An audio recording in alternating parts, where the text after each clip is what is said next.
So, good morning and welcome to another Osmium Data Group podcast. Good morning, Enrico. Nice to have you here.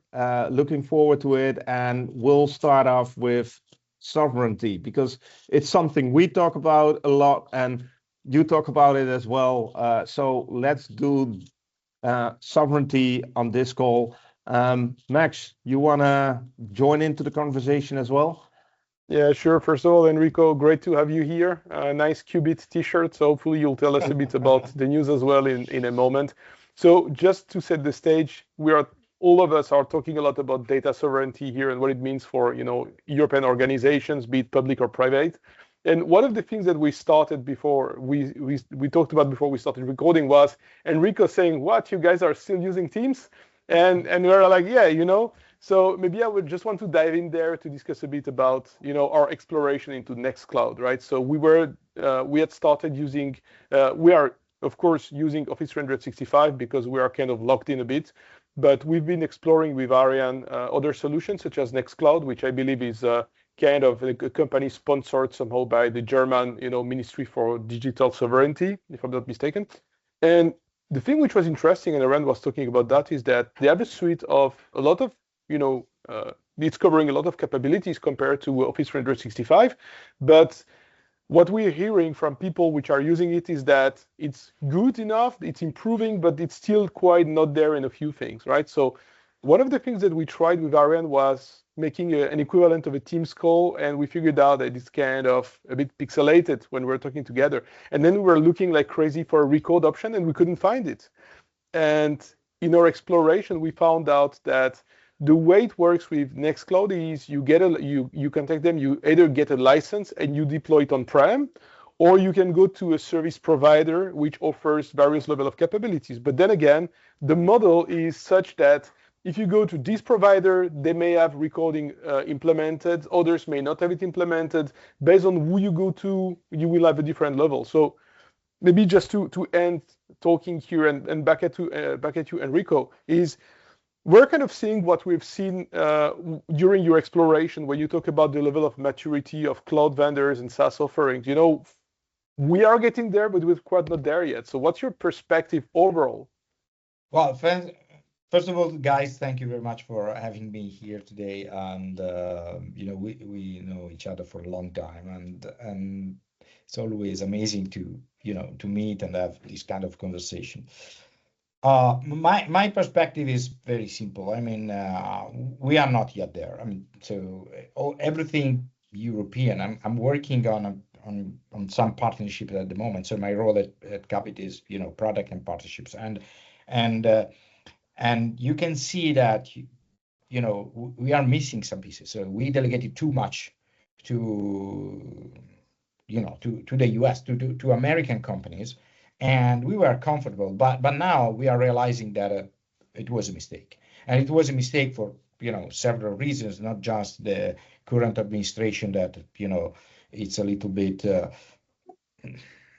crazy sometimes. I don't know how to define them, but and maybe I don't want to sound wrong with this, but the idea is that we finally realized that there are some issues by not having control of our stack, and we are years behind. Sometimes we are 10 or more years behind what is possible. So, and I'm not surprised. I'm not familiar with Nextcloud. I mean, not the part that you are describing about video conferencing. I'm not surprised that it's not good, and it makes sense. I mean, so developing compression and developing all this stuff is tough, and maybe there is not enough on the open source community to to have a very good video stream that uses kilobytes instead of maybe of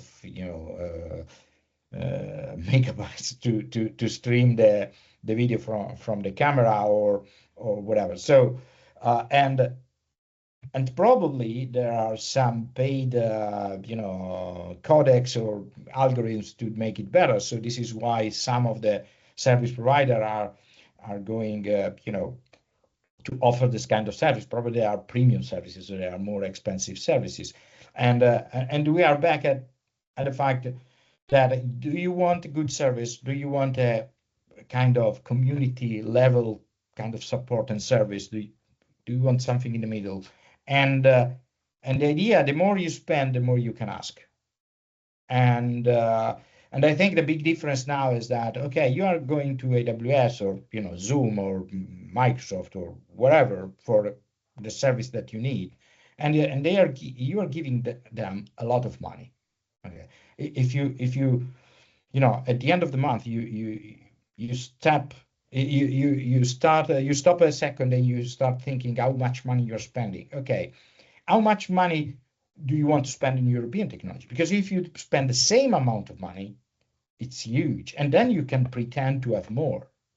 So if I'm not talking about the single company here, I'm talking about a movement, or at least a large enterprise, or think about Airbus. Okay, so the Airbus launched this huge tender for European cloud. Okay, think about them moving, I don't know, maybe I'm wrong, but it was 50 million or something like that per year contract. Okay, you start moving 50 million, and 50 million, there are a lot of R&D that a European cloud can use, to improve the services. So, and this is what happened to us as well. So last year, well, almost 2 years now, we moved from AWS to a European cloud provider. All our stack, all our backend. So our technology works in two ways. So you can have it on premises or as a SaaS service in terms of the control plane and the backend. And when we started, it was tough because we were used to AWS managed services and everything was easy. After a while, and not that we don't have the skills, it was just easier, okay? But when we started spending less and less with European cloud, and some of the services were not there. Some of them are still not there, and we have to rebuild everything, and so we spent some money. At the end, so we found out two things. One is, if you have the skills, so if you keep the skills and you don't delegate everything to the hyperscaler, then you can move from one to the other. So you have operational sovereignty, put it this way, okay?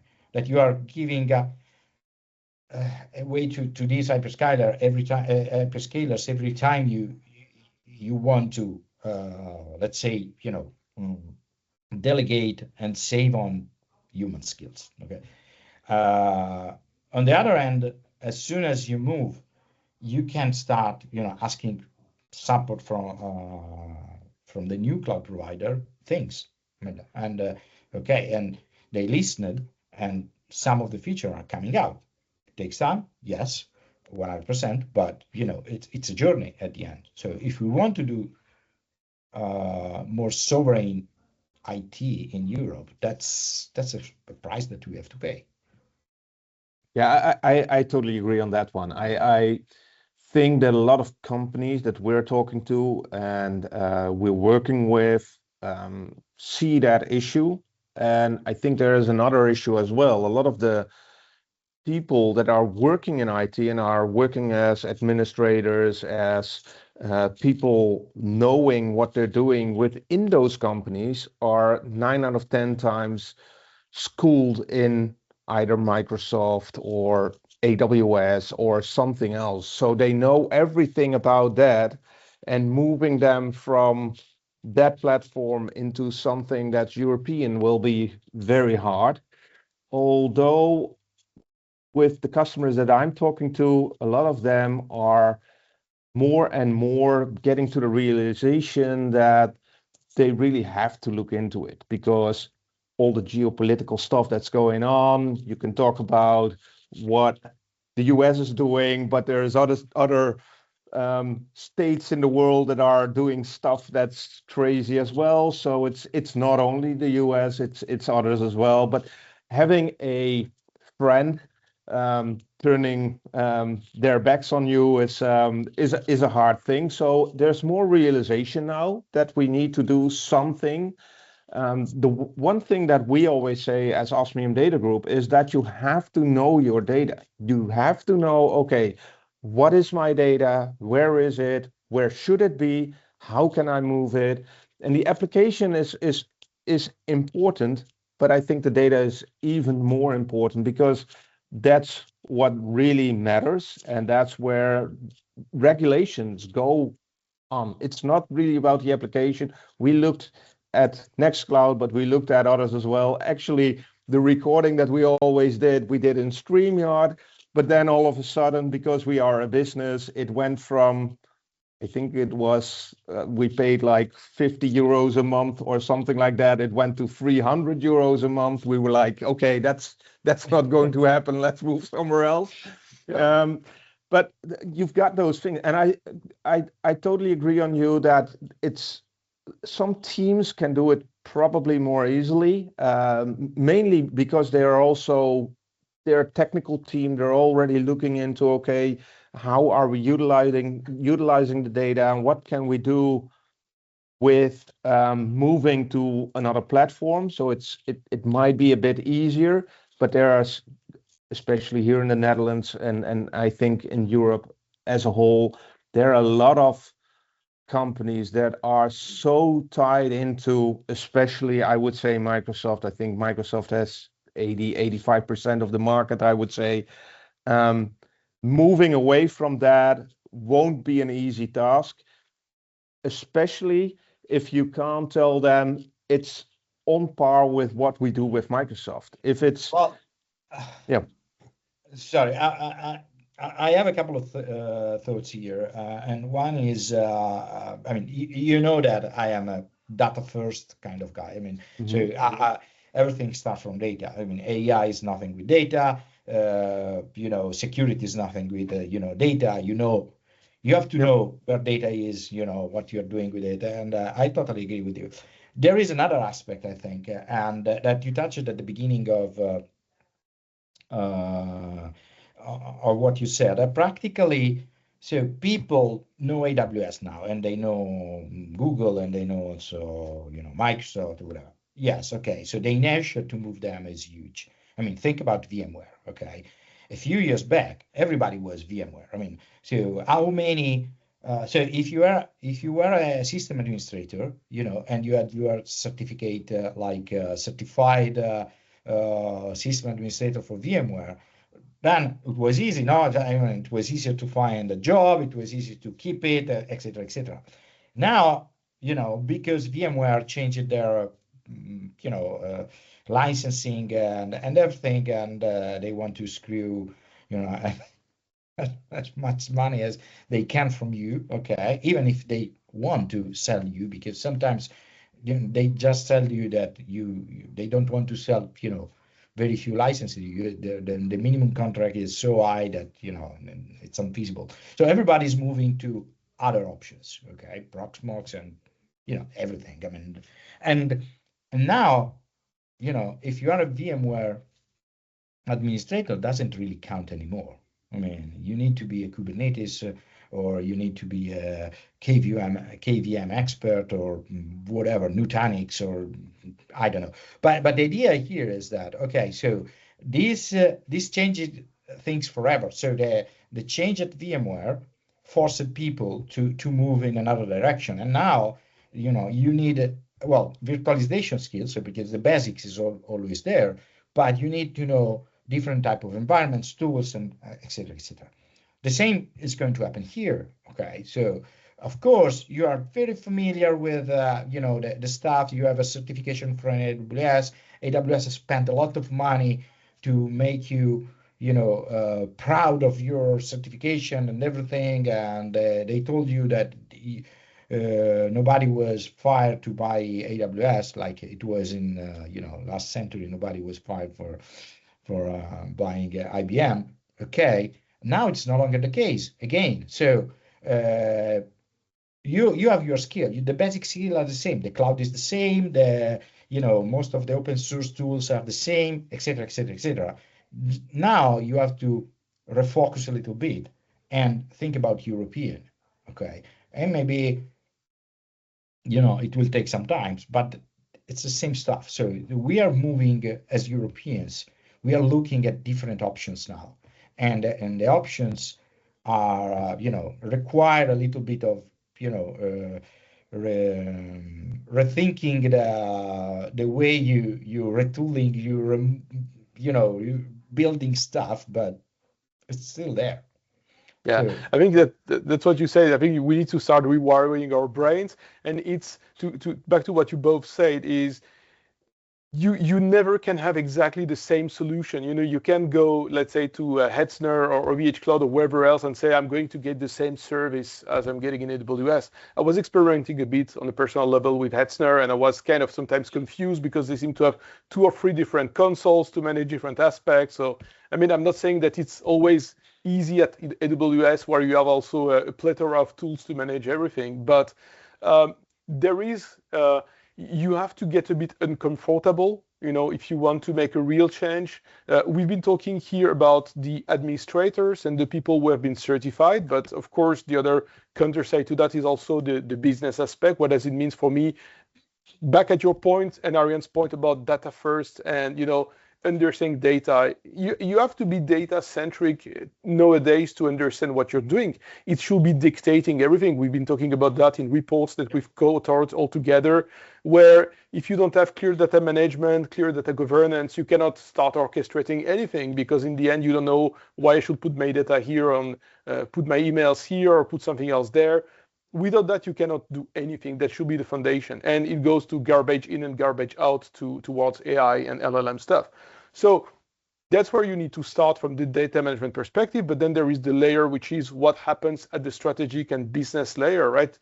Is the leadership team of an organization understanding what data sovereignty means? Is it critical for them? Is it not critical for them? Are they able to map what this dependency on external SaaS providers or public cloud means for the continuity of their business in case of an event? I mean, we are seeing a nation which manages, as I would say, 95+% of the cloud providers, at least the three big one or the 4 or 5 big ones, they're in the US, right?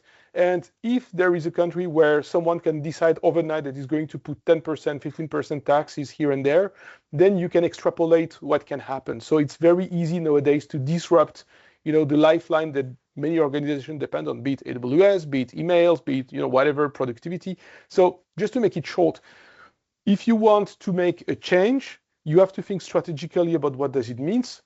How can I rethink my strategy, the tools I'm using, where I'm storing my data, and so on, in a way that kind of eliminates or reduces the risk that you have. So you have to consider that as a risk, embed it into your plan, business planning, business continuity, whatever, and then start designing around that, around this kind of potential fault domain or whatever you want to call it.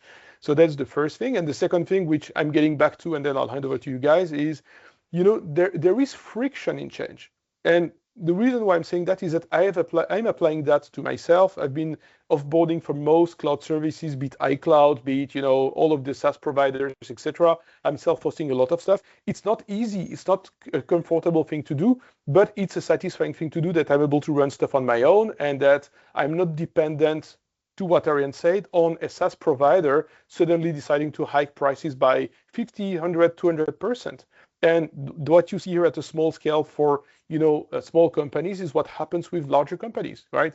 When Microsoft introduced Copilot, you got some money on top of that.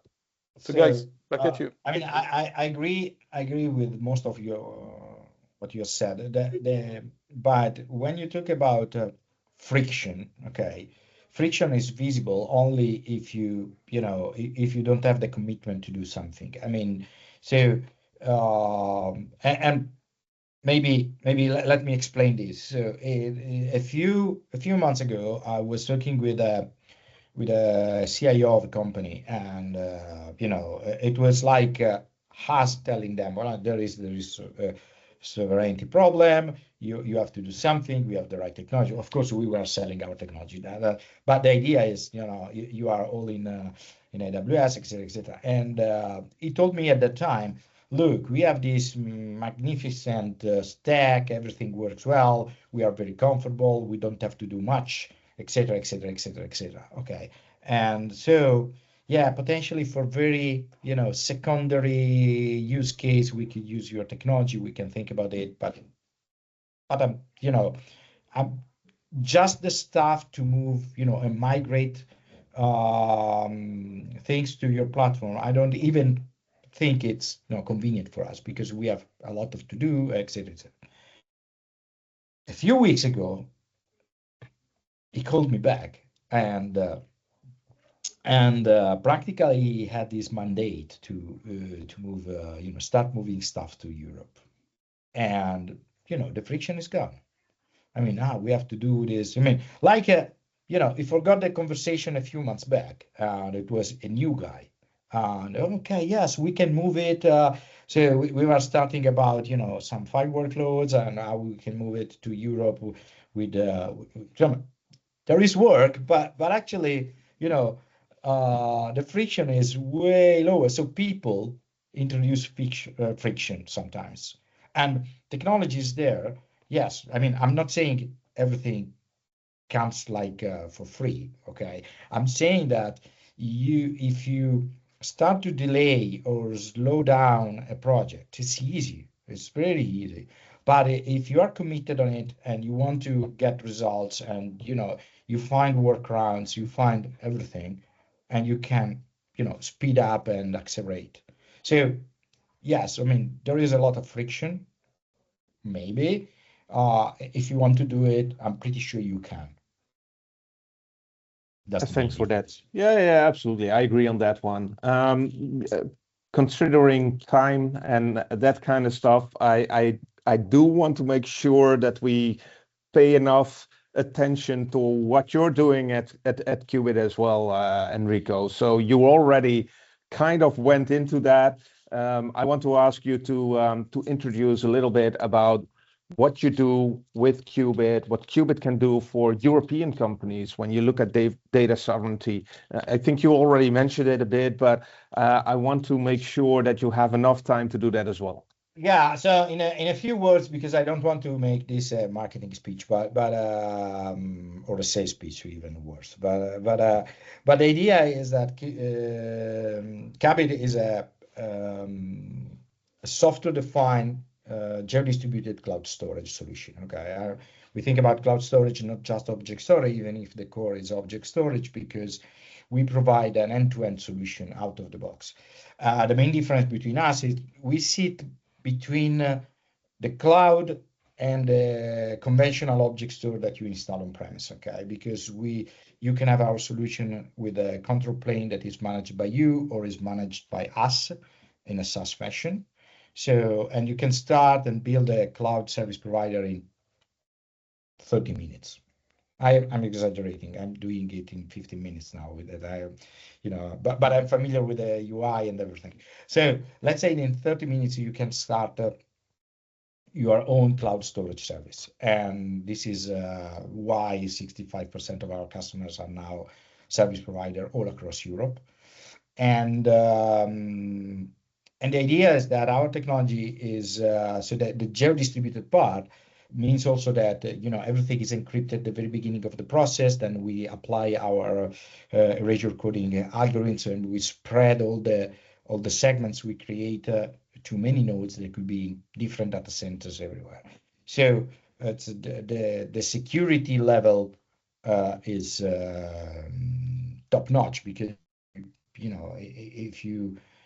if you're attacked and somebody get access to one of your servers, they found all these segments of encrypted data, so it's possible to rebuild the data and stuff like that. So the idea is that you have full control of your data. It's a single namespace in the end, and it's now exposed via S3, but also files, and that's it. So the technology is totally disaggregated. So you have gateways, you have the control plane, you have the storage nodes, and you can put them wherever you see fit. So in the end, it's very flexible, and this is probably one of the reasons that why people choose us.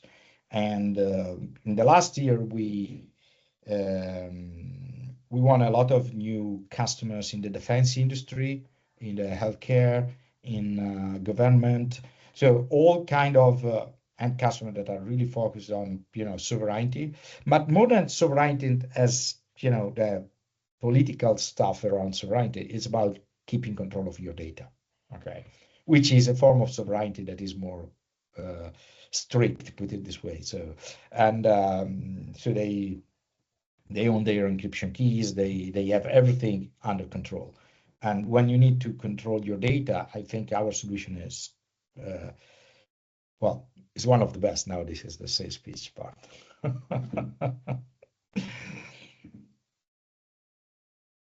So I think that's very interesting, and I think it's the thing that you said about sovereignty for those customers should be the sovereignty thought for probably all customers, because it's that's where it starts. It starts at, okay, my data. It's my data.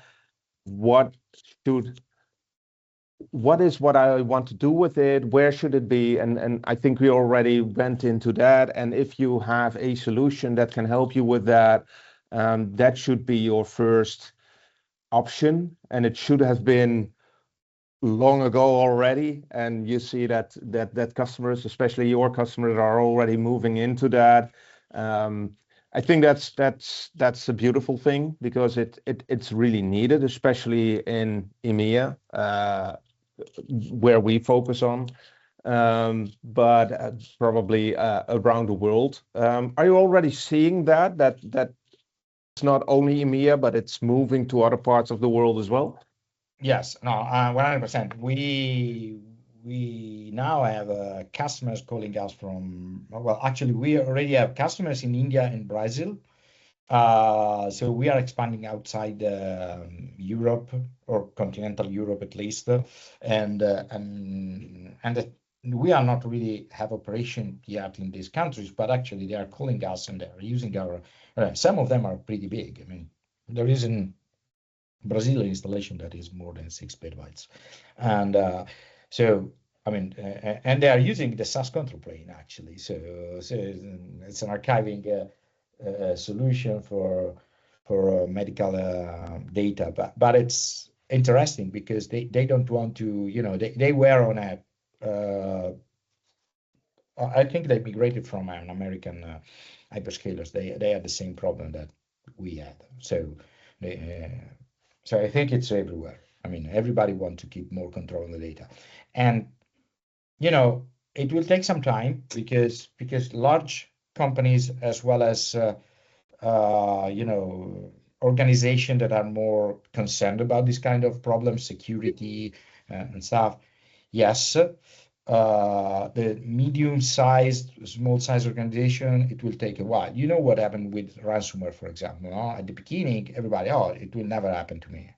Or nobody cares about my data. And then on a Monday morning, you found that everything was encrypted. And you started crying and say, oh, what can I do now to recover my data? Well, you pay, and maybe, you hope for the decryption keys, or, you find a backup that works. And after that, attack, if you recover it, you spend a lot of money on ransomware protection, right? So it happens all the time. I mean, and so it's story repeating. So let's wait that a few, mid-sized companies will have sovereignty problems. It's already happening in the news. It's still not every day, but it's happening. I'm seeing it, and that will raise attention, and so education, and et cetera, et cetera, et cetera. Yeah, so thank you very much, Enrico and Arian. I think that just to, as we're reaching the end of this call, this recording, is maybe recap a bit. So as you said, sovereignty should be concerning all of us. I think that what you said before on friction is true, is that friction is more or less artificial. In the end, it comes to properly setting, priorities within an organization. When you start understanding the criticality of your data and you understand what the challenges are, then suddenly, let's say the the artificial challenge starts to dissolve and you start looking for solutions. But I want to reemphasize again that we're kind of all aligned here on the fact that you need to have a data-first approach, that understanding your data is critical to any kind of further actions you want to take on. Anything you guys want to, sum up, like one last thought from you, Enrico or Arian, before we wrap this up? I'll leave it to Enrico. So I want just to see that, easy. I mean, sovereignty is the big topic at the moment, and just keep attention on it, because if you are a CIO, if you are somebody that are reporting to the board, let's dig into it and see what are the real security problems for your company, and the first and most important thing that you have in your company is data, no matter what is your job. So think about it. Data first. Thanks. I should, have a T-shirt with data first. Yep. Good idea.